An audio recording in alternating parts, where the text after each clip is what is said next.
Ever wondered how a single man could conquer the known world in just a decade? Let's journey back in time to unravel the enigma of Alexander the Great, a young man who would become a legend in his own lifetime. Born to King Philip II and Queen Olympias, Alexander's life was steeped in the politics and warfare of ancient Macedonia from a tender age. His father, a seasoned warrior, introduced him to the battlefield, while his mother, a devout follower of the mystic Orphic cult, imbued him with a sense of destiny. Yet it was under the tutelage of the great philosopher Aristotle that Alexander's mind truly broadened. He was taught everything from philosophy and politics to natural sciences and the arts, molding him into a well-rounded leader. By the age of 20, Alexander ascended to the throne of Macedonia, and the stage was set for one of the most dramatic conquests in human history. Alexander's ambition knew no bounds, and his first target was the mighty Persian Empire. With an audacious vision and an army of loyal Macedonians, Alexander set his sights on the sprawling Persian Empire. This was no small task, as the Persians boasted a force that dwarfed Alexander's in sheer numbers. But what they lacked in size, the Macedonians made up for with superior tactics, discipline, and the unyielding belief in their leader. Alexander's campaign kicked off with the Battle of Granicus, a river crossing that proved to be a test of strategy and mettle. Despite heavy resistance, Alexander's forces seized victory, demonstrating that the Persian Empire was not invincible. Next came the Battle of Issus, where Alexander's strategic genius truly shone. Though outnumbered, Alexander exploited the terrain and launched a daring attack on the Persian king Darius III himself. The result? A stunning victory that sent shockwaves through the Persian ranks.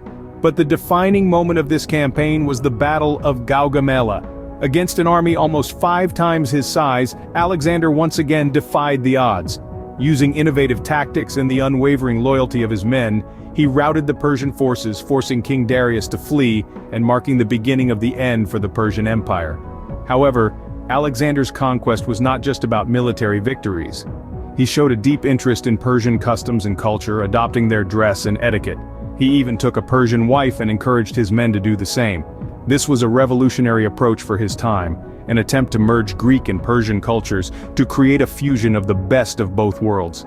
This campaign against Persia was not just a series of battles, it was a demonstration of Alexander's military genius, his charismatic leadership, and his visionary approach to cultural integration. In just 5 years, Alexander had toppled the Persian Empire and declared himself King of Asia. A title he had earned, not just through the might of his sword, but through the power of his vision and the depth of his understanding. Not content with his conquests, Alexander looked further east towards the exotic lands of India. His eyes were set on this captivating land of mystique, a region that was, in those days, considered the edge of the known world. Upon reaching India, Alexander was met with fierce resistance, most notably from King Porus, a formidable opponent. The battle between these two giants of history, the Greek conqueror and the Indian monarch, was nothing short of epic, a clash of cultures and military strategies. Alexander's army, although battle-hardened, found itself grappling with the challenges of India's unique terrain and climate. The scorching heat and the dense forests were a far cry from the familiar landscapes of Persia and Greece. Yet they pressed on, driven by the indomitable will of their leader. The Battle of Hydaspes, fought on the banks of the river by the same name, is often considered the high point of this campaign. Alexander's army, despite being outnumbered, managed to secure a hard-fought victory. Yet the cost was high. The sight of their comrades falling in a foreign land began to gnaw at the morale of Alexander's men. It wasn't long before the inevitable happened. There was a mutiny. His men, weary from constant warfare and longing for their homes, refused to march further into the unknown. This was the first time that Alexander's charismatic leadership and persuasive skills failed him. He was forced to acknowledge the limits of his men's endurance. Reluctantly, Alexander agreed to turn back. It was a bitter pill to swallow for the world's most ambitious conqueror. But this marked a pivotal moment in his campaign. It was here on the banks of the river Hydaspes that Alexander's relentless march eastwards was halted. Despite his ambition, Alexander was forced to retreat, marking the end of his conquests. His dreams of a world empire may have been left unfulfilled, but his journey to India and beyond cemented his place as one of history's greatest military tacticians. Alexander's sudden death at the age of 32 left a power vacuum, but his legacy was far from over. His demise was unexpected, and it left his empire with a pressing question: who would take the reins? The answer lay in the hands of his loyal generals, who divided his vast territories amongst themselves in a pact known as the Partition of Babylon. This division, however, was more than a mere territorial reorganization. It marked the dawn of a new era, the Hellenistic period, which would see the fusion of Greek and Eastern cultures in a way the world had never seen before. Alexander, in his conquests, had not just won territories, he had initiated an unprecedented cultural exchange. His empire, sprawling from Greece to Egypt and as far east as India, was a melting pot of diverse cultures, languages, and traditions. But Alexander's vision was of a unified world, a universal brotherhood of sorts.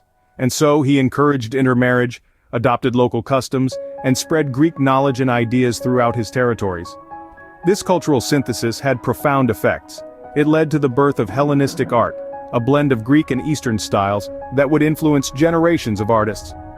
It also paved the way for the spread of Greek philosophy, science, and literature, thereby shaping intellectual thought across the ancient world. The Hellenistic period, ushered in by Alexander, was a time of immense cultural and intellectual growth. The cities he founded, most notably Alexandria in Egypt, became centers of learning, attracting scholars, scientists, and artists from every corner of his empire. Yet, despite his untimely death, Alexander's influence was so profound that it transcended the confines of his own lifetime. His legacy as a warrior king who valued knowledge and cultural exchange as much as military conquest has endured through the ages. Alexander the Great, a king, a warrior, a philosopher, a cultural synthesizer, and above all, a legend whose name echoes through the annals of history.